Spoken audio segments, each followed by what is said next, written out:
Regenerative agriculture is healthy soils, healthy landscapes and healthy people. Estimate 500 to 1,000. 750. Regenerative agriculture for me is about going back to some of the old methods of agriculture which They build soils, they improve biodiversity, and it means with healthy soils you get healthy plants, and healthy plants produce healthy food, and the flow-on effects of that are huge. Breakdown. This is already broken down and it is really high in nitrogen.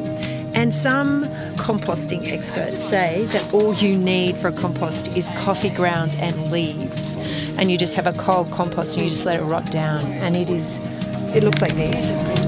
These are really effective. They're very effective, especially. Well, it's really about sustaining the environment. Only because you haven't got the whole range of seeds. Because you've also got fine clay at the bottom as well. These guys are making little seed balls. They're little clay balls full of seeds to protect the seeds until they germinate. At the moment, they're just making a big stick sculpture to protect the seed balls.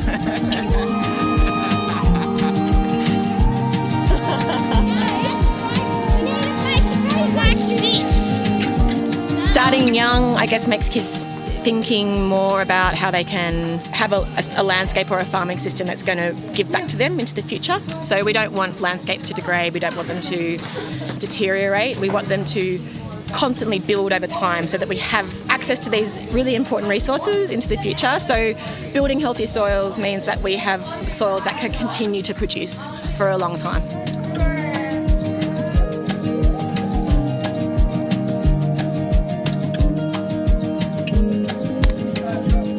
I was showing the students how they could make a worm farm for themselves using everyday materials which might otherwise be wasted.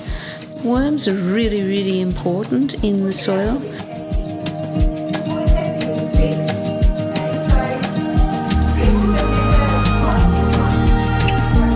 When I think about regen agriculture, I think about today and what we've been trying to do. It's a National Regen Ag Day, and making this really easy for kids to get involved, because it's having a worm farm in the back garden or growing your own food, and we can see how applicable that is to all of us.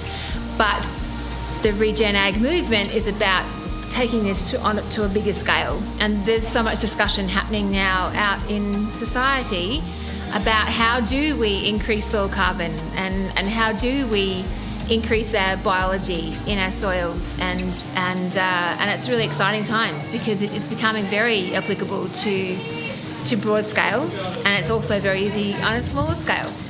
Regenerative agriculture is also about resilience in farming systems and making sure that our systems can go into the future and be as productive as possible, but also having resources that can last into the future as well.